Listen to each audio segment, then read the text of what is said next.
JK news کے ساتھ میں ہوں جبینہ علی۔ پاکستان میں کورونا وائرس کے 6 کیسز کی تصدیق، سیالکوٹ ایئرپورٹ سے مشتبہ مریض اسپتال منتقل۔ پنجاب واپس آنے والے 2700 زائرین کی اسکریننگ ہو چکی ہے۔ یاسمین راشد کہتی ہیں تفتان بارڈر پر 2500 زائرین آئسولیشن میں ہیں۔ وائرس سے نمٹنے کے لیے 10,000 لوگوں کی ٹریننگ ہو چکی ہے۔ عورت مارچ، چادر اور چار دیواری کے تقدس کو پامال کیے بغیر نکلنا چاہیے۔ اسلام سے پہلے عرب معاشرے میں خواتین کو کوئی حقوق حاصل نہیں تھے۔ اسلام ہمارے لیے چادر اور چار دیواری کے اصول واضح کر چکا ہے۔ وہ کون لوگ ہیں جو خواتین کو گمراہ کر رہے ہیں؟ اس سوچ سے سب سے زیادہ متاثر قوم کی بیٹیاں ہو رہی ہیں۔ عورت کا ہر کردار اپنی مثال آپ ہے۔ معاون خصوصی اطلاعات فردوس عاشق اعوان کا تقریب سے خطاب۔ عورت مارچ، میرا جسم میری مرضی پر بحث، سوشل میڈیا 2 حصوں میں تقسیم، حامی اور مخالفین کے دلائل میں انتہا پسندی کا عنصر نمایاں۔ اداکار احمد علی بٹ نے نقطۂ نظر پیش کیا تو ڈان اخبار فریق بن گیا۔ احمد بٹ کہتے ہیں اسلام میں عورتوں کے بڑے حقوق ہیں۔ ڈان نیوز پیپر کا کہنا ہے کہ جو شخص جوانی پھر نہیں آنی جیسی فلم میں تھا وہ اسلام پر لیکچر کیسے دے سکتا ہے؟ عوام کے لیے مشکلات پیدا کرنے والے نہیں بچ سکیں گے۔ گندم، آٹے اور چینی کے بحران کے معاملے پر وزیر اعظم عمران خان کا دو ٹوک موقف سامنے آ گیا۔ وزیر اعظم نے قریبی رفقا کو تحقیقاتی رپورٹ جلد منظر عام پر لانے سے آگاہ کر دیا۔ عورت مارچ پر ٹی وی چینلز اخلاقیات کو مد نظر رکھیں۔ متنازع مواد نشر کرنا مذہبی، اخلاقی، سماجی اور ثقافتی طور پر غیر مناسب ہے۔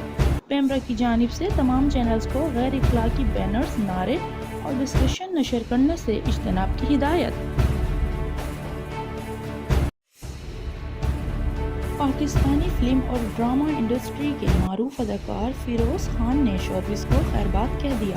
ان کا کہنا تھا کہ دنیا کی رنگینیوں کو اللہ کی رضا اور خوشنودی کے لیے چھوڑ دیا ہے۔ آپ سب سے درخواست کرتا ہوں کہ میرے لیے دعا کرتے رہیے کہ میں اسلام کی خدمت کر سکوں۔ کابل میں برسی کی تقریب پر حملہ، 27 افراد ہلاک، 29 زخمی۔ افغان چیف ایگزیکٹو عبداللہ اور سابق صدر حامد کرزئی بال بال بچ گئے۔ مسلم کش فسادات، بھارتی پارلیمنٹ میں ہنگامہ آرائی۔ دہلی میں مسلمانوں پر منظم حملوں میں اموات کی تعداد 47 ہو گئی۔ قیدیوں کا تبادلہ امریکہ طالبان معاہدے میں درج ہے۔ وزیر خارجہ شاہ محمود قریشی کہتے ہیں کہ اعتماد سازی کے لیے فریقین کو آگے بڑھنا چاہیے، معاہدوں کے ساتھ رویوں کو بھی ٹھیک کرنا ہوگا۔ سزا یافتہ نواز شریف کو لانے کے لیے پاکستان کا برطانیہ سے رابطہ۔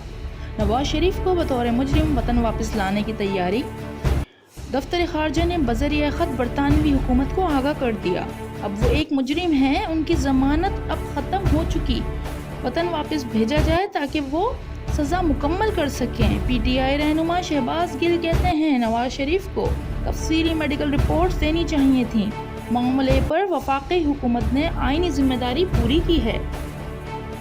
کورونا وائرس روکنے کے لیے پاکستان کے کڑے انتظامات۔ سندھ حکومت کا تعلیمی اداروں کے بعد پبلک لائبریریاں بھی بند کرنے کا فیصلہ۔